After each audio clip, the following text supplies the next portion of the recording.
تديروا قانون إدارة سالة 2019 درورشيا مروباهي إدارة سياسة فاشيست وبوجدان دشمن زار حدن خدا بيش يلي عفرين وزاروكي نوين يكودا عفرين إدارة راسي قتل كرن وكوشوات كرن إرشكرنا دولتا تركيا يا فاشست قاتلة وبرد خدا بشريكون أشاري كوشوات كرن بور إرشان تركيا لسر بداوي رابون تدريك قانون 2019 دا إرشاد تركيا داخل كات لسر ترفعات شمرو ودا أنجام دا حجدارون وقرباني بيكم كوشيه إيرو سالباكرا ديامين ياد بكم كوشيه وكما مستعين حلقه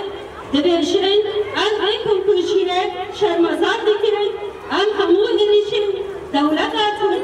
لسر قل سيبين شرمزات دكين أن بان سازين ما في مروبان وبالطيبات سازين ما في زاروكات دكين كوشيه تركيا دا نحن يوم لا ينسى في التاريخ. اليوم هو ذكرى شنيعة المجزرة حدثت منذ سنتين بحق الطفولة والإنسانية ارتكبتها القوات التركية بحق نازحي عفرين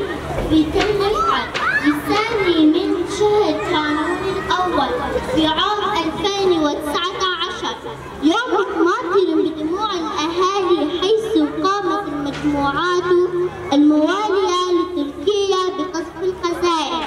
على مدينة تل رفعت والتي استهدفت الأطفال الأبرياء الذي كانوا يلعبون بالشارع. فجأة تحولت أصوات ضحكاتهم ومرحهم إلى صراخ وهلع، وتحولت أجسادهم الطرية إلى أشلاء،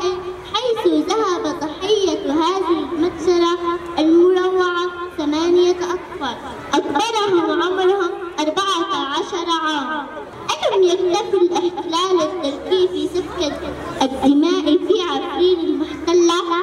بل يواصل جرائمه لليوم بحق الأبرياء والأطفال والإنسانية وسط صمت من